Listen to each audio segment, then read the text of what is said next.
Bonjour à tous, je suis Nezar Zraidi, j'ai fait la licence A8 promo 2017 et j'ai décidé de partir à la rencontre des anciens de la fac afin de partager avec eux leur parcours et leurs actualités.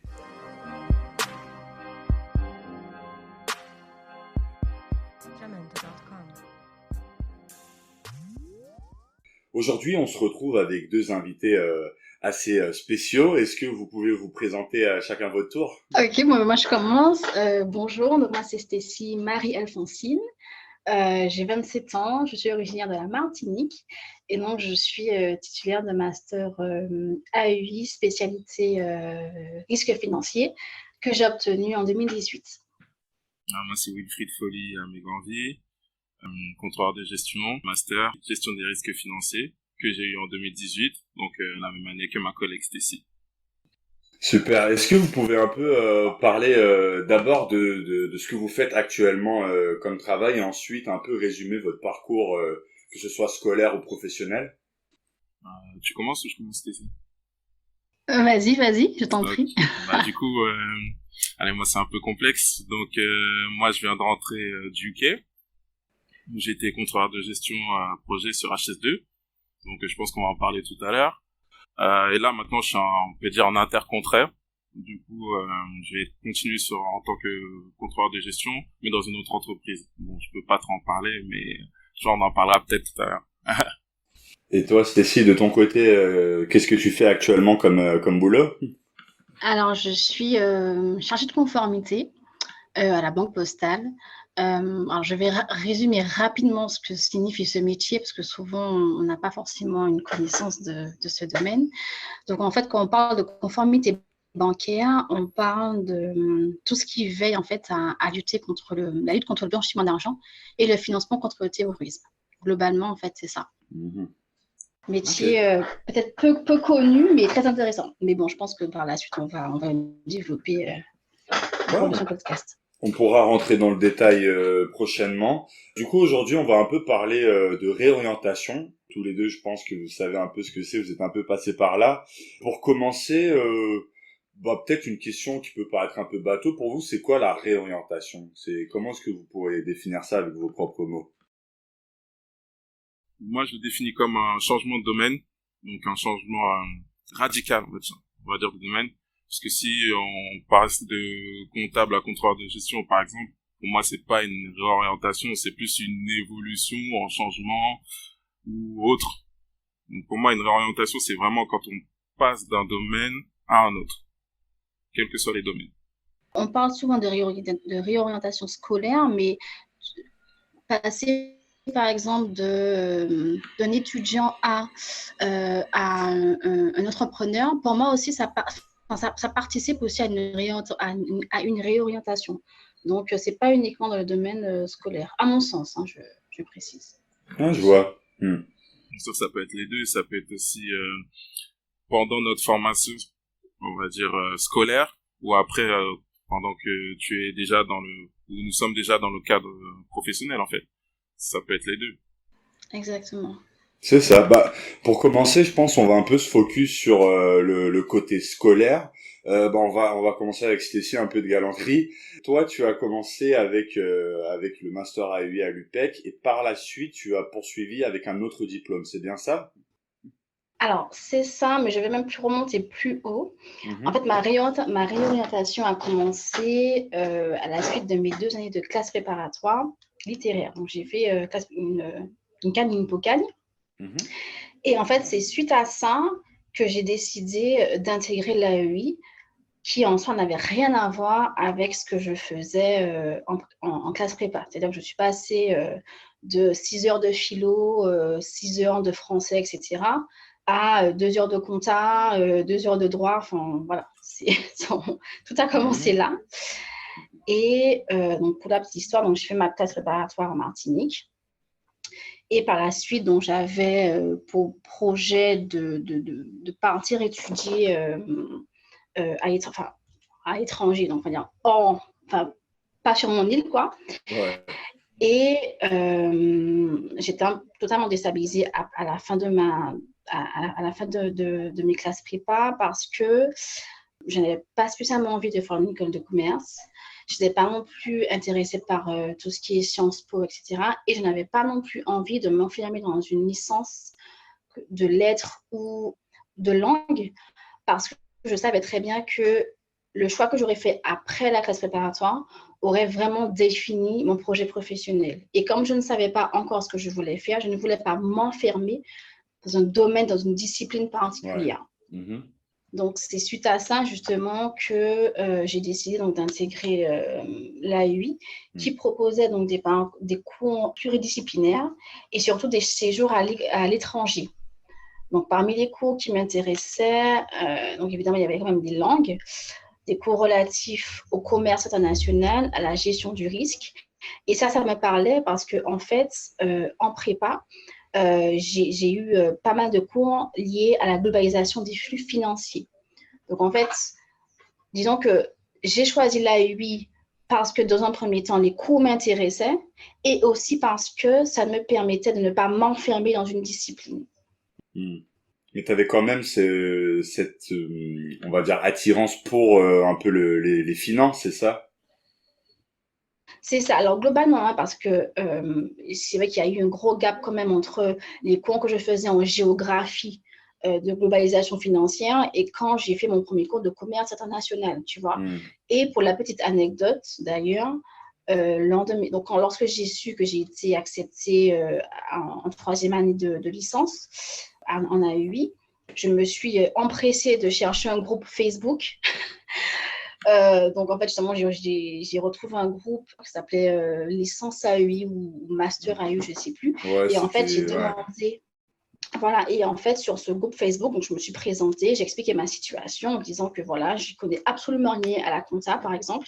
J'ai vu que dans le programme, il y avait des cours de compta. Est-ce que quelqu'un peut me communiquer l'ensemble des cours de la L1 et la L2? Et donc, durant ces vacances, donc entre ma dernière année de prépa et ma L3, je les ai passés en fait à étudier tous ces cours. Voilà. Pour justement rattraper mon retard, quoi, en fait. C'est ça, il y avait en plus des âmes charitables sur ce Facebook qui donnaient bien leurs cours de bon cœur. Exactement. Ils se reconnaîtront s'ils écoutent le podcast. Mais ouais, je vois tout à fait. Et du coup, est-ce que t'as pas regretté d'avoir justement eu un changement radical d'études en passant parce que de lettres à finance, ça change quoi. C'est sûr. Alors en fait, disons que même si j'aimais effectivement la littérature dans sa globalité, je ne me voyais pas en faire mon métier. Alors que tu vois, quand on me parlait de commerce international, de comptabilité, je trouvais que c'était plus parlant en fait. Donc c'est la raison pour laquelle effectivement ça a été un très gap. Hein. Je me rappelle très bien, il y a un de nos collègues ici présents que je ne nommerai pas, qui m'aidait à comprendre mes cours de gestion et de compta parce que j'étais totalement déconnectée de ce genre de ce domaine. Ouais. Mais in fine, je trouvais que c'était plus parlant et peut-être même pragmatique en fait. Ouais. Donc voilà. Ouais, je vois. Bah justement, passons un peu à Wilfried. Toi, t'as pas fait la licence AUI? Non. Non, t'es passé directement au master. Qu'est-ce que t'as fait avant justement en licence? Alors, pour résumer, j'ai eu un bac économique, on peut dire ça comme ça, donc ES. Suite à ça, j'ai eu un BTS informatique option réseau, donc sur 2 ans, donc avec 2 stages dans des mairies. Donc j'étais parti pour être informaticien, développeur ou autre. Mais ce qui a fait que j'ai changé, c'était plus la partie réseau que j'aimais en fait dans mon métier. Donc à savoir la création d'architecture réseau, la sécurisation d'un réseau dans une entreprise ou autre. Et je me suis rendu compte que c'était assez, on va dire, vendeur sur le marché, mais qu'on pouvait pas avoir une évolution au fur et à mesure du temps. Donc au cours de mes stages. Et au fur et à mesure de ça, comme je vous ai dit premièrement, j'ai fait un bac économique. Et donc la fibre économique est restée, même si elle n'était pas là lors de mon BTS. C'est pour ça que quand tu vois mon CV, donc du BTS jusqu'au master, je te dis premièrement, le changement est brutal. Et au fur et à mesure du temps, il n'était pas si brutal que ça, parce que le point déterminant était la licence, en fait, que j'ai faite à Assas, où, dans un premier temps, il y avait un corps commun avec du contrôle de gestion, de la comptabilité, de l'analyse financière ou autre. Donc, c'était vraiment corps commun finance, avec de l'anglais, bien sûr, etc. On va dire la partie option, était plus axé sur l'informatique, en fait. Donc, VBA, toujours du réseau, du développement PHP, HTML, etc. Avec aussi une partie gestion des réseaux sociaux, comme LinkedIn ou autre. Donc, en fait, j'étais pas tant perdu que ça. Et au final, vu que, comme j'ai dit, premièrement, je suis contrôleur de gestion, et c'est à ce moment-là que j'ai découvert la matière de contrôleur de gestion et qu'on pouvait en faire un métier. Et comme je me sentais bon dans ce domaine-là, bah, j'ai continué avec ça. Et quand je suis arrivé en master, donc en master AEI, donc gestion des risques financiers, j'étais en alternance en tant que contrôleur de gestion au Conseil régional d'Île-de-France. Et donc du coup jusqu'à aujourd'hui, je suis contrôleur de gestion. Donc dans un premier temps, j'étais informaticien et là je suis devenu contrôleur de gestion par la force des choses. Oui, je vois. Ok. Et Stécie, toi, pour revenir un peu au parcours, du coup, t'as eu cette première réorientation de prépa à UI, et après à UI, t'as eu un autre changement, c'est ça? C'est ça. En fait, disons que, alors, je vais juste expliquer un peu. Actuellement, je suis dans le domaine de la conformité. Et en fait, ce domaine-là, je l'ai découvert à travers un stage que j'ai effectué lors de mon master en AEI. Et en fait, c'est à travers ce stage que j'ai découvert donc, la conformité. Par la suite, donc, j'ai évolué en tant qu'alternante, toujours dans le domaine de la conformité. Mais en fait, il me manquait des bases théoriques. Théorique, ouais. pardon. Voilà. Désolée. Et donc, c'est la raison pour laquelle je me suis dit, bon, tu as de l'expérience, c'est bien, mais il te manque cette corde à ton arc. Passe du coup, donc, effectue ce DU, donc, spécialisé dans l'anti-blanchiment d'argent et le financement contre le terrorisme, que j'ai fait sur 1 an. Mais c'était pas à Créteil, du coup? Non, pas du tout. En fait, je l'ai fait au cours de en tant que salarié. Donc, j'ai fait en fait en parallèle à mon travail. C'était donc à l'université de Versailles.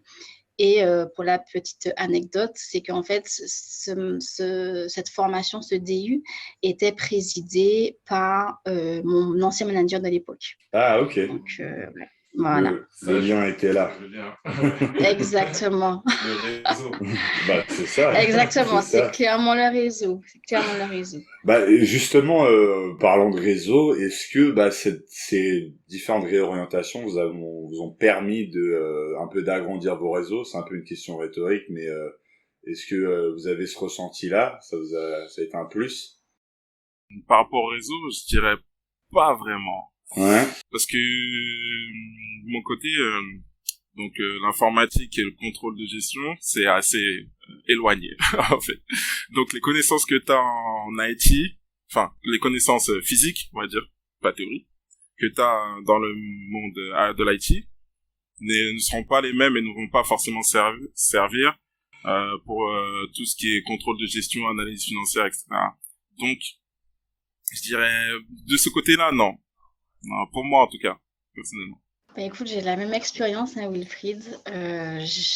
Non, mon réseau ne m'a pas vraiment aidé à me réorienter. Par contre, mon réseau a été une aide, on va dire, mentale, sens où ces mêmes personnes qui étaient à côté de moi, donc que ce soit les profs ou mes amis, hein, qui font partie aussi de notre réseau de facto, m'ont encouragé à le faire. Donc, disons que c'est une aide, une motivation, voilà. Mais concrètement parlant, ce ne sont pas du coup ces personnes qui pourront te dire, bon, ben voilà, j'ai un poste dans tel domaine, puisque eux-mêmes, ils ne sont pas du tout dans ce domaine. Ouais, enfin, moi, je passerais plus avec ta question au réseau d'entreprise, en fait, ou de stage ou autre, en fait. Oui. Si on parle du réseau global, c'est clair que les amis ou autres, discuter avec des amis qui qui sont plus ou moins dans le domaine ou des gens du master, ça aide fortement à bien sûr à réorienter, c'est clair, parce que il y a des gens par exemple dans notre master qui étaient déjà dans le domaine de la compta au contrôle de gestion. À force de parler avec eux, de savoir ce qu'ils font dans leur travail, ça aide à permettre à savoir ce qu'on veut faire en tant que contrôleur de gestion par exemple. Sachant qu'en plus moi, comme je disais tout à l'heure, j'étais pas contrôleur de gestion, c'est venu après en fait. Donc oui, dans un deuxième temps, oui. Mais si on parle dans le premier temps que la partie entreprise, je dirais pas forcément. Après, ouais, le mot réseau est assez large, que ça peut comprendre en vrai un peu tous les liens sociaux qu'on a et en gros les différentes casquettes qu'on porte. Donc c'est vrai qu'il y a un peu cette, on va dire, duplicité du mot. Et pour avancer un petit peu, est-ce que il y a soit des compétences ou des capacités que vous avez acquis dans vos premières formations qui vous ont nourri pour votre réorientation? Pour moi, je dirais oui, bien sûr, parce que j'ai étudié le VBA en licence, 3e année, et ça me sert pour, pour améliorer les fichiers Excel, etc. Donc, sans ça, j'aurais pas connu le VBA, en fait, le langage. Et donc, ça me sert en tant que contrôleur de gestion. Donc ça, c'est clair sur cette partie des reporting ou autres. Pour moi, j'avoue, ça me sert beaucoup. Effectivement, ça me sert, ouais. Donc il y a beaucoup de compétences en IT qui me servent pour mon métier de contrôle de gestion. Et de ton côté, Stécie? Alors, moi, directement, alors en termes de compétences, je dirais non. Par contre, en termes de méthode de travail, en fait, ce sont des méthodes de travail que j'ai acquises en prépa, en prépa, qui aujourd'hui me servent encore, à savoir la rigueur, l'organisation, le fait d'être pointilleux, enfin, tu vois, ce sont des petites choses que tu apprends en prépa et qui, par la suite, en fait, te suivent dans tout ton parcours scolaire et professionnel, en fait. En fait, c'est des soft skills, je pense. Oui, voilà, c'est ça. C'est des choses que tu acquiers au fur et à mesure, en fait. Et malgré toi, au final. C'est-à-dire que ça devient à un moment donné un automatisme. En fait, le truc, c'est qu'on acquiert des soft skills tout le temps, en fait. On s'en rend pas compte au fur et à mesure du temps. C'est pour ça qu'en fait, finalement, la réorientation, au début, c'est un mot péjoratif, mais au fur et à mesure du temps, on se rend compte que on acquiert d'autres connaissances, d'autres skills qu'on peut mettre en place au fur et à mesure de notre carrière professionnelle. Donc en fait, je trouve ça permet d'avoir une ouverture d'esprit, que ce soit professionnel et personnel, qui permet aussi d'être performant dans son domaine, en fait. C'est ça, et puis aussi ça t'aide à... en général, tu as une capacité d'adaptation qui sera peut-être plus importante que quelqu'un qui est toujours resté dans le même domaine. En fait, tu sais que, voilà, et puis c'est un moteur je pense, dans la vie de tous les jours, enfin, en tout cas professionnel principalement, parce que tu te rappelles que tu es sorti quand même de prépa à l'école à des cours en lien avec voilà, éco-gestion.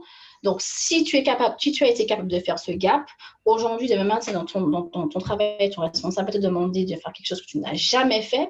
Et en fait, tu te dis, non, mais en fait, j'ai été capable de faire ce gap. Donc, de facto, je serai capable de faire ce qu'il va me demander. Tu vois. Donc, oui, ça rejoint tout à fait ce que Wilfried disait. Ça permet de sortir de ta zone de confort, en fait. Parce que, au fur et à mesure du temps, dans une carrière professionnelle, on sera amené à bouger, à avoir d'autres postes, d'autres missions qui n'ont rien à voir avec ce que le poste était de base. Donc, dans tous les cas, je trouve que ça sert. Même si, effectivement, faut dire la vérité, au début, il y a un temps d'adaptation qui est assez complexe. De 6 mois, je pense, à peu près, qui est assez compliqué.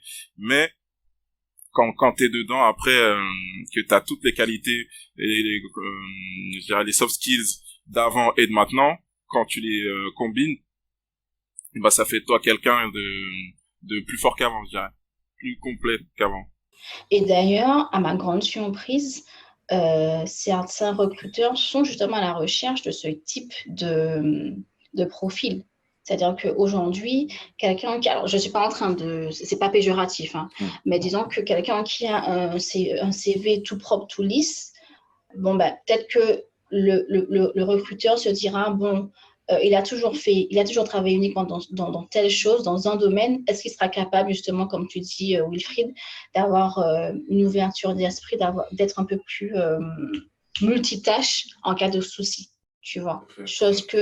Question qui va peut-être pas se poser face à un candidat qui a plusieurs casquettes, en fait, tout simplement. Et en plus, j'ajouterais que je pense que c'est aussi comment tu racontes ton histoire aux recruteurs ou autres.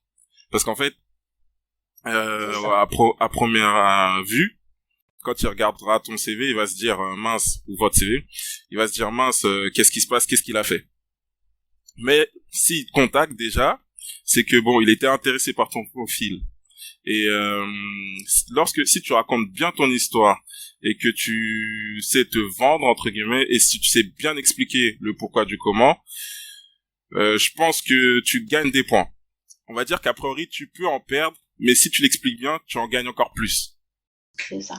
Et malgré tout, même si on a souvent tendance à penser que voilà, il n'y a pas de fil conducteur entre les différents domaines, si tu passes de coq à l'âne, si tu réfléchis bien, il y en aura forcément un, en fait. Et c'est cet élément-là qui fera de toi le profil atypique et qu'il faudra du coup que tu défendes en entretien. C'est un peu sa personne, le fil conducteur, qui on est et comment toutes ces expériences nous nourrissent, je pense. Parce que ce qui est bien dans vos histoires, c'est que vous avez su tirer profit, en gros, de ces différentes réorientations, qui est un phénomène qui peut paraître assez négatif pour par exemple pas mal de lycéens qui vont rentrer dans le supérieur. Ils vont se dire j'ai peur de tomber dans une filière et d'être obligé de perdre une année, mais s'il y a pas de temps perdu d'après vous, c'est bien ça. Totalement, il y a aucun temps perdu. Tout ce que tu apprends, tu pourras t'en servir à un moment ou à un autre. Et tu vois, tu étais en train de parler de temps perdu. Je rebondis rapidement sur mon histoire, justement. On parlait d'histoire. Dites-vous que initialement, mon métier de rêve, c'était d'être gendarme. Voilà. Je voulais être gendarme, j'avais déjà mon truc tout tracé, j'avais fait mon stage, vous savez, le stage de 3e qu'on fait obligatoire, mais voilà, j'avais tout fait pour que ça soit. Voilà, c'est ça, j'avais fait toutes les brigades et tout. Et je m'étais dit, voilà, je fais mes 2 ans de classe préparatoire et par la suite, j'intègre l'école de Saint-Cyr. Bon, le programme était déjà tracé. Néanmoins, j'arrive au fur et à mesure du temps, je me suis rendu compte que peut-être que ce ne sera pas pour moi. Physiquement parlant, bon, on n'y est pas trop. Et après des années et avec le recul, je me dis que ce que je fais n'est pas si loin de ce que je voulais faire à la base. Pourquoi ? Parce que être gendarme, c'est quoi ? On a la notion de protection de la société, etc. Alors que, et aujourd'hui, je travaille dans quoi ? Donc, dans la lutte contre le financement du terrorisme. On n'y est pas très loin non plus. Donc, tout ça pour dire que, in fine, on aurait pu se dire, ouais, mais en fait, j'ai perdu 2 ans de classe préparatoire, j'ai peut-être même perdu du temps en AEI, mais en fait, pas du tout. Le parcours s'est fait de façon structurée, même s'il semblait déstructuré. Et au final, tu retombes toujours en fait, sur tes pieds, en fait. C'était la partie 1. Si vous avez apprécié, retrouvez-nous pour la seconde et dernière partie la prochaine fois.